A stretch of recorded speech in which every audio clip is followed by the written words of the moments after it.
Hi dear friends, വീണ്ടും പുതിയൊരു വീഡിയോയിലോട്ടേക്ക് സ്വാഗതം. ഇന്നൊരു ഈസി ബ്രേക്ക്ഫാസ്റ്റാണ് കാണിക്കുന്നത്. തേങ്ങാപ്പത്തൽ, നമ്മുടെ നാട്ടിൽ തേങ്ങാപ്പത്തൽ എന്നാണ് ഇതിന് പറയുന്നത്. സാധാരണ ദോശ പോലുള്ളൊരു സാധനം തന്നെയാണ്, പക്ഷേ നല്ല രുചിയാണ്. ഇത് പെട്ടെന്ന് ഈസി ആയിട്ട് നമുക്ക് തയ്യാറാക്കാനും പറ്റും. അപ്പോൾ ഇതെങ്ങനെ തയ്യാറാക്കാൻ നോക്കാം. അതിന് മുമ്പ് നിങ്ങൾ ആദ്യമായിട്ടാണ് ഈ ചാനൽ കാണുന്നതെങ്കിൽ പ്ലീസ് ഒന്ന് സബ്സ്ക്രൈബ് ചെയ്യണേ.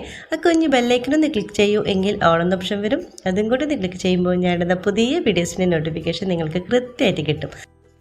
ഇതിന് വേണ്ടി ഞാനിപ്പോൾ 1.5 കപ്പ് പച്ചരി എടുത്തിട്ടുണ്ട്. ഇത് നന്നായിട്ട് നമുക്കൊന്ന് കഴുകിയെടുത്തിട്ട് വരാം. അപ്പോൾ ഇത് നന്നായിട്ട് തന്നെ ഞാനിപ്പോൾ കഴുകിയെടുത്തിട്ടുണ്ട്. ഇനി ഇതിൽ കുറച്ച് വെള്ളം ഒഴിച്ച് വെക്കാം. അരി മുങ്ങുന്ന ഭാഗത്തിന് വെള്ളം ഒഴിച്ചതിന് ശേഷം ഒരു 2 മണിക്കൂർ നമുക്കിതൊന്ന് കുതിരാൻ വെക്കണം. അപ്പോൾ അതുവരെ നമുക്കൊന്ന് അടച്ച് വെക്കാം. അപ്പോൾ നമ്മുടെ 2 മണിക്കൂറായിട്ടുണ്ട് കേട്ടോ. നമ്മൾ അരി കുതിരാൻ വെച്ചിട്ട് അതിൻ്റെ വെള്ളമൊക്കെ കളഞ്ഞെടുക്കാം. അതിലോട്ടേക്ക് ഞാനിപ്പോൾ 1.5 കപ്പ് അരിക്ക് 1 കപ്പ് ചോറാണ് നമ്മൾ ചേർത്ത് കൊടുക്കുന്നത്. അപ്പോൾ 1 കപ്പ് ചോറും കൂടി ഇതിലേക്ക് ചേർത്ത് കൊടുക്കാം.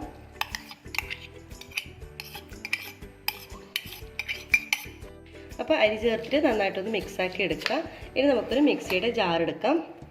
അതിലോട്ടേക്ക് നമുക്ക് ഈ അരി ചേർത്ത് കൊടുക്കാം. അരിയും ചോറും കൂടിയുള്ള മിക്സ് ചേർത്ത് കൊടുക്കാം. ഞാനിപ്പോൾ പകുതി ചേർത്തിട്ടുണ്ട്. ഇതിലോട്ടേക്ക് നമുക്ക് ഇത് അരക്കാൻ ആവശ്യമായിട്ടുള്ള വെള്ളം ചേർത്ത് കൊടുക്കാം. അതായത് നമ്മുടെ അരി ഒന്ന് മുങ്ങുന്ന ഭാഗത്തിന് മാത്രം മതി കേട്ടോ. ഓവറായിട്ട് വെള്ളം ചേർത്ത് കൊടുക്കരുത്, ഇത്രയും മതിയാവും. എന്നിട്ട് ഇത് നന്നായിട്ട് നമുക്ക് നല്ല ഫൈനായിട്ട് നമുക്കിതൊന്ന് അരച്ചെടുക്കാം. നന്നായിട്ട് തന്നെ അരച്ചെടുത്തിട്ട് നമുക്കൊരു ബൗളിലേക്ക് മാറ്റാം.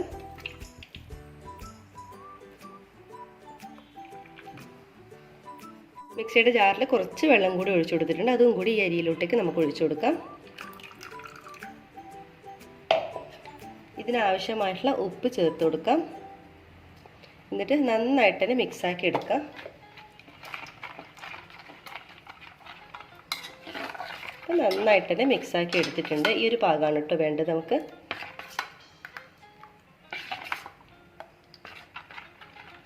അപ്പോൾ ഇതിവിടെ റെഡി ആയിട്ടുണ്ട്. ഇത് നമുക്കിനി സ്റ്റാർട്ട് ചെയ്യാം. ഒരു പാൻ വെക്കാം. പാനിൽ നന്നായിട്ട് ചൂടായിട്ട് വരുമ്പോൾ കുറച്ച് ഓയിൽ ഒഴിച്ച് കൊടുക്കണം. ഓയിലൊന്ന് എല്ലാ ഭാഗത്തോട്ടേക്കൊന്ന് സ്പ്രെഡ് ചെയ്ത് കൊടുക്കാം. അതിനുശേഷം നമ്മൾ അരച്ച് വെച്ചിട്ടുള്ള നമ്മുടെ മാവുണ്ടല്ലോ, അതിൽ നിന്ന് ഒരു തവി മാവ് ഇതിലേക്ക് ഒഴിച്ചു കൊടുക്കുക. അപ്പോൾ നമ്മൾ ഒഴിച്ചു കൊടുക്കുമ്പോൾ ശ്രദ്ധിക്കേണ്ടതെന്ന് വെച്ചാൽ വളരെ തിന്നാക്കിയിട്ട് പരത്തരുത് കേട്ടോ. കുറച്ച് തിക്നെസ്സോട് കൂടി വേണം നമ്മളിതൊന്ന് ഒഴിക്കാൻ. അപ്പോൾ ഒരു തവി മാവ് ഇതിലോട്ടേക്ക് ഒഴിച്ചു കൊടുക്കാം.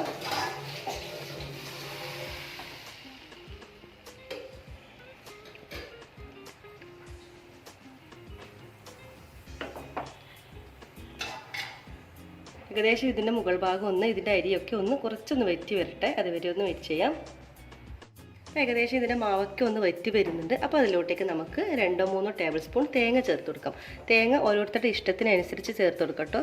അതായത് കുറച്ച് അധികം വേണമെന്നുള്ളവർക്ക് കുറച്ചും കൂടി അധികം തേങ്ങ ചേർത്ത് കൊടുക്കാം. ഞാനിപ്പോൾ 2-3 ടേബിൾ സ്പൂണോളം തേങ്ങ ചേർത്ത് കൊടുക്കുന്നുണ്ട്. വളരെ സിമ്പിളാണ് ഈ ഒരു ബ്രേക്ക്ഫാസ്റ്റ് കേട്ടോ. അതുപോലെ തന്നെ ഈസിയാണ്, നമുക്ക് പെട്ടെന്ന് നല്ല തയ്യാറാക്കാൻ പറ്റുന്ന ഒരു ഈസി ബ്രേക്ക്ഫാസ്റ്റാണ് കേട്ടോ. അപ്പോൾ എല്ലാവരും ഇതിന് ട്രൈ ചെയ്ത് നോക്കണേ. അപ്പോൾ ഞാനിപ്പോൾ 2 ടേബിൾ സ്പൂണോളം ഞാൻ ചേർത്ത് കൊടുത്തിട്ടുണ്ട്. ഇപ്പോൾ നമ്മുടെ അരിമാവൊക്കെ ഏകദേശം വറ്റി വന്നിട്ടുണ്ട്. ഇനി നമുക്കിതിനെ നേർപകുതിയാക്കിയിട്ട് നമുക്ക് സെൻറ്ററിൽ നിന്ന് നമുക്കിതൊന്ന് ഇതുപോലെ ഈ ഒരു ഭാഗത്തോട്ടേക്ക് ഇങ്ങനെ തിരിച്ചിട്ട് കൊടുക്കാം. ഇതുപോലെ നേർപകുതി ഇതിലോട്ടേക്ക് ചെരിച്ചെടുക്കുക. ഇതുപോലെ നേർപകുതി നമ്മൾ ഇതുപോലെ ആക്കിയെടുക്കണം. എന്നിട്ട് നന്നായിട്ടൊന്ന് പ്രസ് ചെയ്ത് കൊടുക്കുക. അങ്ങനെ 2 ഭാഗവും നമ്മളൊന്ന് തിരിച്ചിട്ട് കൊടുക്കണം. ഈ ഒരു ഭാഗം ആകുമ്പോൾ നമുക്കൊന്ന് തിരിച്ചിട്ട് കൊടുക്കാം.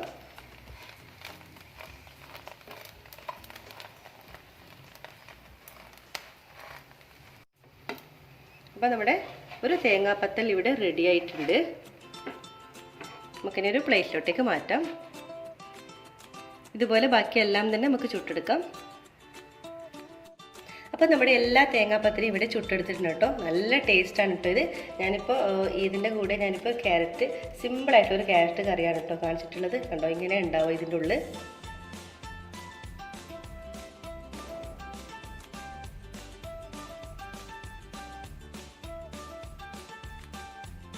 വളരെ ഈസി ആയിട്ട് ചെയ്യാൻ പറ്റുന്ന ഒന്നാണ് കേട്ടോ ഇത്.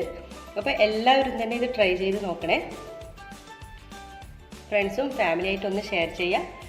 ഇതുവരെ സബ്സ്ക്രൈബ് ചെയ്യാതെ കാണുന്നവരാണെങ്കിൽ ദയവായി ഒന്ന് സബ്സ്ക്രൈബ് ചെയ്യുക. ഇൻഷാ അല്ലാഹ് വീണ്ടും മറ്റൊരു നല്ലൊരു വീഡിയോയുടെ വീണ്ടും കാണാം. അതുവരേക്കും എല്ലാവർക്കും ഒരിക്കൽ കൂടി താങ്ക്